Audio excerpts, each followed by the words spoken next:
Hello नमस्ते दोस्तों, बहुत बहुत स्वागत है आपका निम्बस आईएएस एकेडमी के यूट्यूब प्लेटफॉर्म पे। जैसे कि आपको पता है कि हरियाणा सिविल सर्विसेज प्री का एग्ज़ाम हो चुका है और रिजल्ट भी बहुत जल्दी आने वाला है। आंसर की इशू हो चुकी है और अगर आपके प्री में जो आंसर की के अकॉर्डिंग 40 to 50 क्वेश्चन सही हो रहे हैं तो आप ये मान के चलो कि आप मेंस इस बार लिखने वाले हो, क्योंकि आंसर की में कई सारी मिस्टेक्स अराउंड 15 to 20 क्वेश्चंस के जो आंसर्स बताए गए हैं उसमें हमें मिस्टेक देखने को मिली है।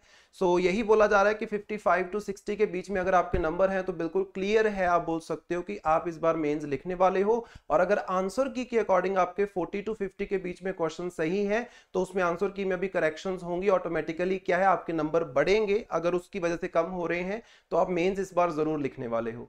अब बात आती है कि हमारे पास कुछ ही दिन है, क्योंकि 30 और 31 मार्च इज द टेंटेटिव डेट और मोस्ट प्रोबेबली इसी डेट के ऊपर आपका जो मेंस का एग्जाम है ये कंडक्ट किया जाएगा। सो हमारे पास अराउंड, अगर आज की डेट से हम देखें तो हमारे पास 35 डेज बचते हैं।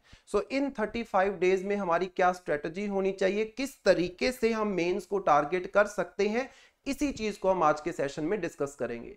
सो स्टार्ट करते हैं हमारे आज के सेशन को।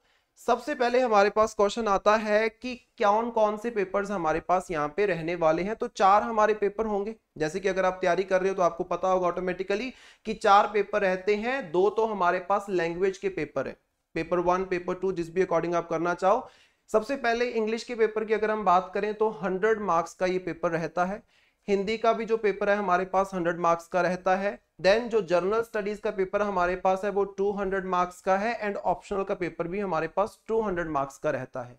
अकॉर्डिंग टू द जो इसके मार्क्स की वेटेज है आप इसको अपने स्टडी आवर्स को डिवाइड कर सकते हो। फॉर एग्जाम्पल आपको कम से कम 3 घंटे हर दिन देने की जरूरत है ऑप्शनल को, क्योंकि इससे पहले आप प्री की तैयारी कर रहे थे तो ऑटोमेटिकली ऑप्शनल थोड़ा सा स्किप हो जाता है, राइट। सो अभी टाइम है आपके पास 30-35 दिन का, आप ऑप्शनल को अच्छे से तैयार करो, क्योंकि ऑप्शनल कहीं ना कहीं फाइनल जो आपकी लिस्ट आने वाली है उसमें डोमिनेट करता है। क्योंकि जर्नल स्टडीज में ऑलमोस्ट सबके नंबर एक जैसे से रहते हैं, 5-7 नंबर ऊपर नीचे रहते हैं, लेकिन ऑप्शनल एंड जो आपके जो लैंग्वेज पेपर है ये at the end deciding factor रहते हैं। तो आपको ऑप्शनल बहुत अच्छे से प्रिपेयर करना है।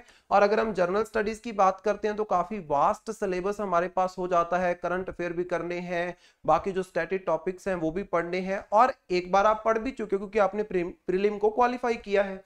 और उसके बाद जो हिंदी एंड इंग्लिश है, मोस्टली बच्चे ये करते हैं कि हिंदी इंग्लिश को रख लेते हैं कि चलो प्री क्वालिफाई हो जाएगा तो उसके बाद पढ़ लेंगे, है ना। तो उसको कम से कम आपको 1-1 घंटा जरूर देना है। अगर आपके स्टडी आवर्स ज्यादा है तो मैं बोलूंगा कि 1.5 से 2 घंटे भी अगर आप दे पाओ तो अच्छी बात है। क्यों? क्योंकि ये आपके डिसाइडिंग फैक्टर है। एट दी एंड जो फाइनल लिस्ट बननी है इंटरव्यू के लिए वहां पे ये डोमिनेट ऑटोमेटिकली करेंगे, क्योंकि कई बच्चे होते हैं जिन्होंने हिंदी मीडियम में पढ़ा है उनके लिए इंग्लिश थोड़ी सी टफ हो जाती है, जिन्होंने इंग्लिश मीडियम में पढ़ा है उनके लिए हिंदी थोड़ी टफ हो जाती है। तो जो भी आपकी वीक लैंग्वेज है उसके ऊपर अभी फोकस करने की जरूरत है। और इसके लिए मेरी रिकमेंडेशन हमेशा रहती है कि जो आपकी 8th 9th 10th की जो आपकी हिंदी इंग्लिश की बुक्स हैं उसमें जो ग्रामर दी गई है उसको बहुत अच्छे से कर लो, इतना ही सफिशिएंट रहेगा। और अगर ट्रांसलेशन की हम बात करते हैं तो हर दिन आपके पास न्यूज़पेपर में जो आर्टिकल्स आते हैं उनको ट्रांसलेट करके देखा करो, उसकी प्रैक्टिस करके देखो, क्योंकि कहीं ना कहीं वही आर्टिकल्स उठा के दे दिए जाते हैं हिंदी वाले पेपर में ट्रांसलेट करने के लिए, तो इंपॉर्टेंट रहेगा आपके लिए, राइट। अब हम बात करते हैं कि क्या स्ट्रेटजी हमारे पास हो सकती है। तो जैसे मैंने आपको बताया कि हमारे पास टोटल 35 डेज हैं। इन 35 डेज को 3 पार्ट्स में डिवाइड कर लो। सो पहले 10 दिन हमारे पास जो होंगे उसमें हम खास तौर पे रिवीजन के ऊपर फोकस करेंगे कि जो भी हमारे टॉपिक्स हैं, जो 4 के 4 हमारे पेपर हैं, अगर आपने पहले पढ़ा होगा, जो कि मैं मान के चल रहा हूं कि 1 या 2 बार आपने जरूर पढ़ा होगा, सो एक बार फिर से सारे के सारे टॉपिक्स को हमने रिवाइज करना है। पहले 10 दिनों में हमारे पास ज्यादा टाइम नहीं है कि हम एक एक करके सब्जेक्ट उठाएं। हर दिन हर एक सब्जेक्ट को आपने पढ़ना है और रिवीजन करनी है। यहाँ पे टेस्ट थोड़ा आप इग्नोर कर सकते हो। नेक्स्ट हमारे पास जो 10 दिन रहेंगे उसमें देखो रिवीजन तो हमारी हमेशा चलती ही रहेगी, उसको तो हम कभी छोड़ ही नहीं सकते। प्लस उसके साथ हम क्या है, सेक्शनल जो आपके टेस्ट हैं उसको ऐड कर देंगे। मतलब सेक्शन वाइज टेस्ट देने आप स्टार्ट कर दो। फुल लेंथ टेस्ट इन डेज में देने की जरूरत नहीं है। अगर आप देना चाहते हो, आपने पहले बहुत सारे सेक्शनल टेस्ट दिए हैं तो आप वो भी दे सकते हो, लेकिन जिसने बिल्कुल भी टेस्ट नहीं दिए हैं तो यहाँ पे सेक्शनल टेस्ट स्टार्ट करने चाहिए इन 10 दिन में। हर एक सब्जेक्ट के सेक्शनल टेस्ट आपको अटेम्प्ट करने हैं। और लास्ट वाले जो हमारे पास 15 डेज बचेंगे, इसमें अगेन हमारी रिवीजन जो है वो चलती रहेगी। क्यों चलती रहेगी? क्योंकि आपने यहाँ पे रिवाइज किया, आपने इधर सेक्शनल टेस्ट दिए, आपको अपनी कमियां पता चलेंगी। यहाँ पे अगेन रिवाइज किया, यहाँ पे आपने देने हैं full length test. Full length test आपने अटेम्प्ट करने हैं जिस तरीके से मेंस में पूछा जाता है, राइट। सो वहां पे जो भी आपको कमी लगेगी कि ये टॉपिक मैं भूल रहा हूं, या फिर ये टॉपिक मेरा पीछे रह गया है, या फिर ये टॉपिक मैंने कवर ही नहीं किया, तो उसको आप यहाँ पे रिवाइज कर सकते हो। सो इस तरीके से मैं आपको बता रहा हूं कि 35 दिन के अंदर आप एक अच्छी प्रिपरेशन कर सकते हो, राइट। अब देखो, अगर कोई वर्किंग है, जॉब में है, तो वो थोड़ा सा अपने आवर्स को कम कर सकता है। जैसे मैंने 7 आवर्स के अकॉर्डिंग आपको स्ट्रेटेजी बताई।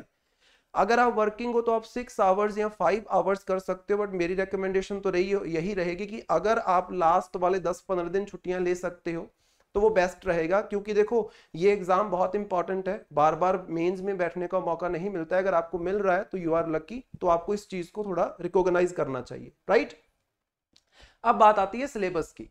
सो जाते जाते एक बार सिलेबस भी देख लेते हैं कि किस तरीके से हमारे पास यहाँ पे जो मेंस है उसका सिलेबस रहने वाला है। सबसे पहले जो हमारा पेपर 1 यहाँ पे मैंने लिखा है, that is your English paper. अब इंग्लिश के पेपर के अंदर हमारे पास एक तो ग्रामर आएगी, और एक हमारे पास क्या आएगा, एक हमारे पास रहेगा ऐसे, राइट। ऐसे के लिए आपको 4 टॉपिक दिए होंगे, किसी एक टॉपिक के ऊपर आपने ऐसे लिखना है। प्रीवियस पेपर्स को देखें तो 30 मार्क्स का आप बोल सकते हो ऐसे जो यहाँ पे पूछा जाता है। सो टोटल 100 में से अराउंड 30 मार्क्स का आपका जो ऐसे है ये पूछा जाता है। नंबरिंग थोड़ी ऊपर नीचे हो जाती है हर बार, उसको थोड़ा ध्यान रखना है आपने। तो यहाँ पे प्रेसी राइटिंग रहेगी, comprehension of the given passage रहेगा, ऐसे रहेगा, देन वोकेबुलरी रहेगी, एंड जनरल ग्रामर के ऊपर क्वेश्चन पूछे जाएंगे, करेक्शंस के क्वेश्चन जो है वो पूछे जाएंगे, राइट। देन उसके बाद सेकंड पेपर हमारे पास आता है हिंदी का। अगेन उसी तरीके से हिंदी में भी आपके पास ग्रामर एंड ऐसे रहने वाला है, और यहाँ पे भी ऐसे अराउंड 30 मार्क्स का पूछा जाता है टोटल 100 मार्क्स में से। तो ये इंपॉर्टेंट रहेगा, हिंदी की ग्रामर मोस्ट इंपॉर्टेंट है, क्योंकि मोस्टली बच्चे जो है वो हिंदी की ग्रामर में गलतियां कर देते हैं, क्योंकि आज का टाइम ऐसा है कि हर कोई इंग्लिश मीडियम में पढ़ रहा है, राइट। सो हिंदी की ग्रामर को बहुत ही अच्छे से आपने कवर करना है। और ऐसे में एक बात ध्यान रखनी है, जो पूछा गया है उसी के रिलेटेड आपने लिखना है। ऐसा नहीं है कि आउट ऑफ द वे जाके आप उसको लिखना स्टार्ट कर दो, क्योंकि ये चीज क्लियरली जो नोटिफिकेशन है उसके अंदर, सिलेबस के अंदर मेंशन की गई है। देन तीसरा हमारे पास जो पेपर रहेगा वो रहेगा जर्नल स्टडीज का। देखो बड़ा क्लियर लिखा हुआ है, well educated person will be able to answer them without any specialised study. मतलब जो वेल एजुकेटेड बंदा है, एक जर्नल तरीके के क्वेश्चंस यहाँ पे पूछे जाएंगे, कुछ स्पेशलाइज्ड क्वेश्चन नहीं पूछे जाएंगे। सो वो इसको आंसर कर सकता है, राइट। इसके अलावा candidates journal awareness of variety of subject is required. मतलब अलग अलग सब्जेक्ट की आपको जर्नल अवेयरनेस होनी चाहिए, स्पेशलाइज्ड अवेयरनेस नहीं चाहिए। अब देखो जीएस जो आपका पेपर है, जनरल स्टडीज का पेपर है, जो तीसरा पेपर हम यहाँ पे रिकॉग्नाइज कर रहे हैं, इसमें बहुत सारे हमारे पास टॉपिक है, सारी जीके इसमें कवर हो जाती है। हिस्ट्री में अगर हम बात करें तो मॉडर्न हिस्ट्री बड़ा इंपॉर्टेंट रहता है, और साथ में इंडियन कल्चर। मॉडर्न हिस्ट्री आपने mid of the 19th century से स्टार्ट करना है और इंडिपेंडेंस तक उसको पढ़ना है। और कल्चर की अगर हम बात करते हैं तो एंशियंट टाइम से लेकर मॉडर्न टाइम तक के सारे टॉपिक यहाँ पे लिखे गए हैं। उसके बाद जियोग्राफी ऑफ इंडिया यहाँ पे हमारे पास खास तौर पे मेंशन किया गया है, ज्योग्राफी ऑफ वर्ल्ड यहाँ पे मेंशन नहीं है। सो आप इंडियन ज्योग्राफी के ऊपर थोड़ा ज्यादा फोकस करोगे। उसके बाद इंडियन पॉलिटी में हमें पता है इंपॉर्टेंट रहता है हमेशा, और इंडियन पॉलिटी में खास तौर पे कॉन्स्टिट्यूशन से क्वेश्चन पूछे जाएंगे। अगर न्यूज में हमारे पास पिछले 1 साल में किसी भी तरीके कोई इशू रहा है रिलेटेड टू कॉन्स्टिट्यूशनल प्रोविजंस, तो उसको आपने बड़े ध्यान से डिस्कस करना है यहाँ पे।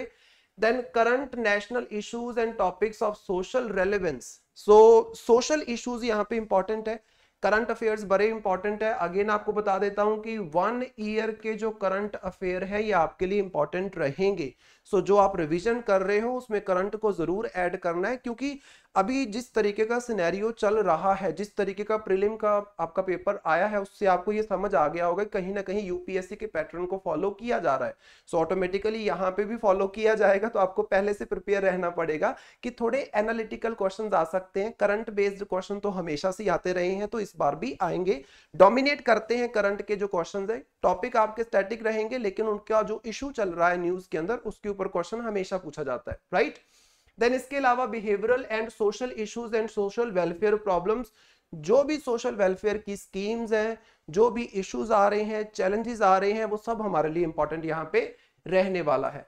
इसी तरीके से नेक्स्ट हमारे पास जो टॉपिक हो जाता है पार्ट 2 जो आपके जीएस के पेपर का रहेगा, उसमें सबसे पहले इंडिया एंड वर्ल्ड आ जाएगा, जिसमें खासतौर पे इंटरनेशनल रिलेशन कवर होंगे।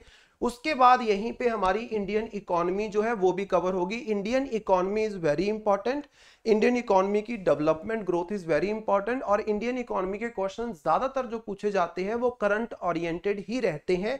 और यहाँ पे कुछ ऑर्गेनाइजेशन जैसे IMF, world bank and WTO को सीधे तौर पे मेंशन किया गया है। इसके अलावा भी अगर कोई इकोनॉमिक ऑर्गेनाइजेशन है, कोई रिपोर्ट आई है, कुछ नई स्टडी पब्लिश हुई है, तो उसके बारे में आपको पता होना चाहिए। देन इसके बाद हमारे पास इंटरनेशनल अफेयर्स, मतलब इंटरनेशनल लेवल पे जो आपके करंट अफेयर्स चल रहे हैं उसके ऊपर पूछा जा सकता है। इंपॉर्टेंट इवेंट्स जो वर्ल्ड अफेयर्स में चल रहे हैं।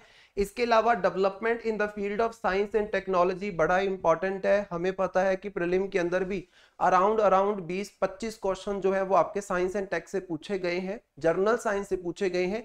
यहाँ पे जर्नल साइंस नहीं, यहाँ पे साइंस एंड टेक्नोलॉजी से क्वेश्चंस पूछे जाएंगे। और जो स्पेस साइंस है वो बड़ी इंपॉर्टेंट रहने वाली है, क्योंकि इस बार इंडिया ने काफी अच्छी, आप बोल सकते हो, अचीवमेंट्स जो है वो स्पेस टेक्नोलॉजी के अंदर गेन की है, तो वो इंपॉर्टेंट रहेगा इस बार। इसके अलावा statistical analysis, graph and diagrams, जिसमें खास तौर पे देखो ये देखा जाता है कि आपका दिमाग कितना चलता है।